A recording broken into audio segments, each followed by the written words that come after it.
We have never seen anything quite like what happened at the White House today. Today, Donald Trump irreparably destroyed the 80-year-old post-World War II international order. An Oval Office ambush of an American ally that will reverberate all around the world and stain America's image for years to come. That was, to say the least, the most contentious confrontation between world leaders perhaps we have ever seen, certainly on television.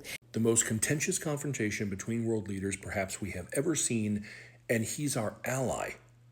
Several pointed out that U.S. presidents have been more respectful of our enemies than Donald Trump was yesterday to President Zelenskyy of the Ukraine, and he's an ally of ours. It was absolutely an ambush, and there is plenty of evidence to back up the fact that this was the plan all along by Trump and Vance and his administration. So I'm going to show you a clip of when Zelenskyy first arrived and comments that Donald Trump made to him, and then a reporter in the room prior to this moment, following up with similar remarks. Pretty close. How are you? Pretty sure. He's all dressed up today. President Trump, what's your message? Why don't you wear a suit? Why don't you wear a suit? You're at the highest level in this country's office, and you refuse to wear a suit. Just want to see if do you own a suit? Yeah, problems. A lot of Americans have problems with you not respecting the dignity of this office. I will wear a costume after this war will finish. Okay. Yes, maybe one. Maybe something like yours. Yes. That'd be great. Maybe something better. I don't know. Oh, we're pretending that we're offended when people don't wear suits in the Oval Office now. Great, I'm glad we cleared that up. Following all of that is when J.D. Vance started badgering him and then made the comment you came here attacking us.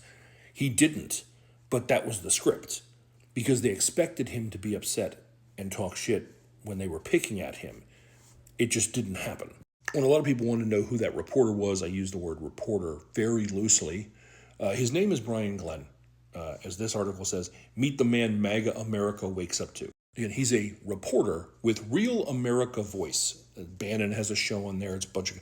I've seen YouTube channels that are put together better than this news network. This news network that seems more interested in hawking fucking shitty Donald Trump merch. But the most notable thing about Brian is that he's Marjorie Taylor Greene's boyfriend, aka her bottom bitch Little Spoon. And yesterday, he got to dress up as a reporter and help Donald Trump with that ambush. What's funny is that Trump wanted to make Zelenskyy be flustered and upset. And the only person who ended up flustered and upset was Donald Trump.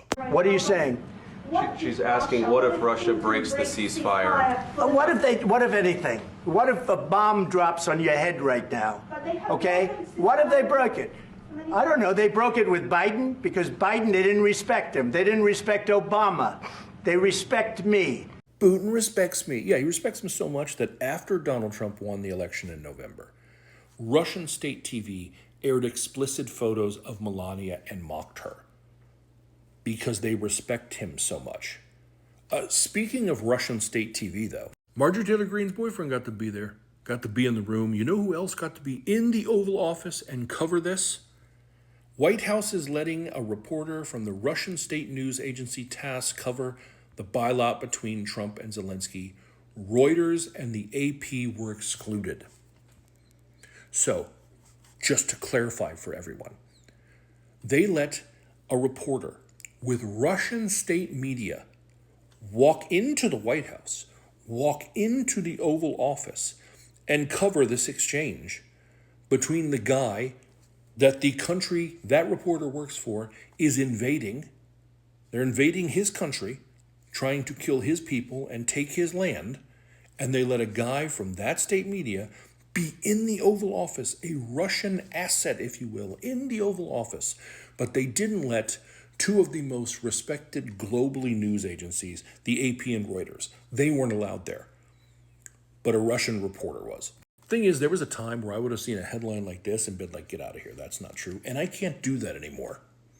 Trump recruited as Moscow asset, says ex-KGB spy chief. This guy who was the former head of the Kazakhstan Security Service, who rose up the ranks of the Soviet KGB, claims Moscow groomed Trump under pseudonym Krasnov in 1987.